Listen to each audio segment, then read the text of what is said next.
एक भगवान के परम भक्त थे, नारायण दास उनका नाम था।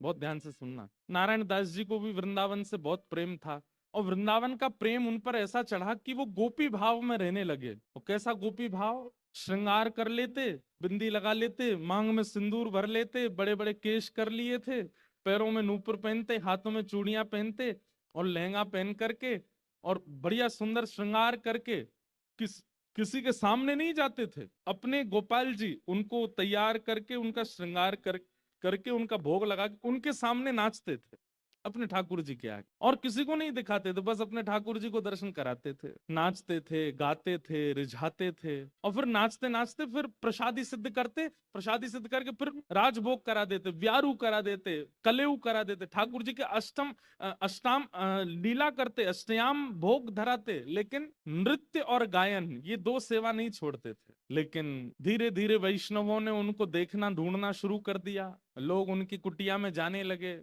तो वैष्णवों को तो वो बैठने देते थे, बोले आप सब तो ठाकुर जी के समान हो, आपके सामने तो मैं नाच सकता हूँ। सब लोग इधर देखो, ध्यान से, आवाज आ रही है हमारी? नृत्य कर रहे थे। नृत्य की ख्याति ऐसी हुई कि एक बार एक बहुत श्रेष्ठ नृत्य करने वाला व्यक्ति आया, और उसको किसी ने कहा कि भाई हमारे यहाँ एक साधु हैं, वो किसी के आगे नृत्य नहीं करते, ठाकुर जी का एक बार उनके नृत्य देख लो आप। तो बहुत बड़े नृत्य करने वाले ने जब उनका नृत्य देखा तो वो बोला कि महाराज, मैं बड़े बड़े दरबारों में जाकर के नृत्य करता हूँ, ऐसा नृत्य मैंने आज तक नहीं देखा।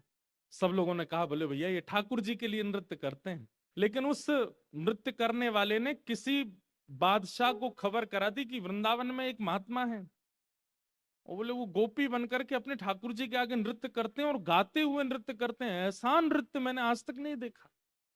बादशाह के तो मन में आ गई कि मुझे उनका नृत्य देखना है। और प्राचीन काल के राजाओं के मन में आ जाए और वो ना मिले तो वो तो मारने तक आतुर हो जाते थे। उन्होंने अपने सैनिकों को भेज करके कहा कि आपको नृत्य करने के लिए बादशाह ने बुलाया है, या तो चलिए, और अगर आप इनकार करोगे तो आपकी कुटिया जला देंगे, आपके ठाकुर जी छीन लेंगे, और फिर कभी नृत्य करने लायक बचोगे नहीं। ऐसी स्थिति पड़ गई। रोने लगे अपने ठाकुर जी के आगे, बोले नाथ, मेरा नृत्य किसी और को रिझाने के लिए नहीं है, कि मैं कैसी स्थिति में आपने डाल दिया हूं। अगर जाता हूं तो मेरा नृत्य, मैं नृत्य को प्रसाद के रूप में प्रस्तुत करता हूं, वो झूठा हो